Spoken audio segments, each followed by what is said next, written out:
Hi there, in this video I'm going to demonstrate how to animate the rendering order of GUI items in the new GUI. By default, the animation system in Unity will not let you change the hierarchical order of items, and the GUI system relies on the hierarchical order to define the rendering order. So if I was to drag button 1 here, which is the green button, to be after button 2, it now renders in front of it because it gets rendered last. So I've written a small script and put it on button 2. Okay, a quick description of this for those that are interested. I've got execute in edit mode set. That's just so that whilst you're creating the animation in the editor, you'll see the changes. And then it's got one value, sibling order, which is the order in the hierarchy. On awake, we get the current order from the transform using get sibling index.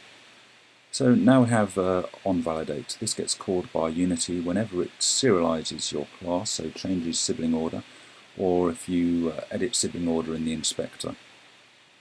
When that happens, we round sibling order to the nearest whole number, compare it with your current sibling index, which is the current position in the child position in the hierarchy.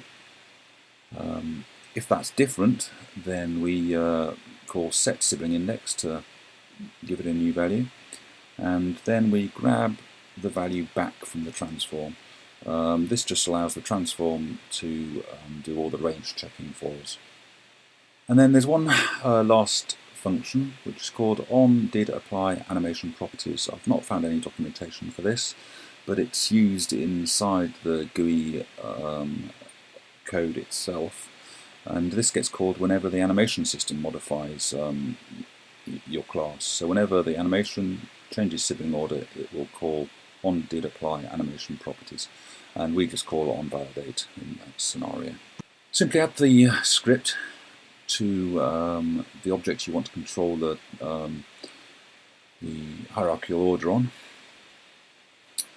and you can then change its order by changing this number here. So if I change that to 1, you see it changes here.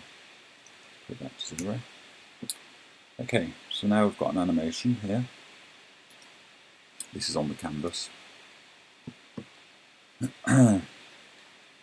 Now I've got this button, the green button, and I want it to move over here and then stop in behind button 2, but it stays in front. So here, if I select button 2 in this instance, because that's what I've got the script on, and change its sibling order to 1, it now moves to index 1. There's 0, there's 1. And they've changed rendering order. Come back to here, the green's now in front because it's added sibling order 0. There's a keyframe just there, so let's go to the end. So once you know let's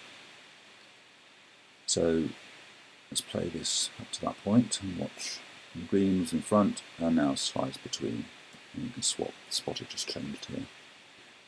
Now I want, when it continues, just for this example, for it to be able for the green button to come back in front, and obviously it stays back there because we haven't changed the sibling order back. So if we change that to 0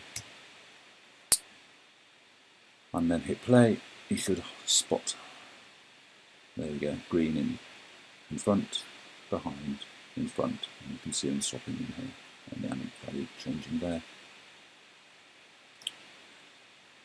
Yeah, so hopefully that was useful to some of you. If it was, please follow me at Hersey on Twitter, and hopefully I'll have some other tips that you find useful.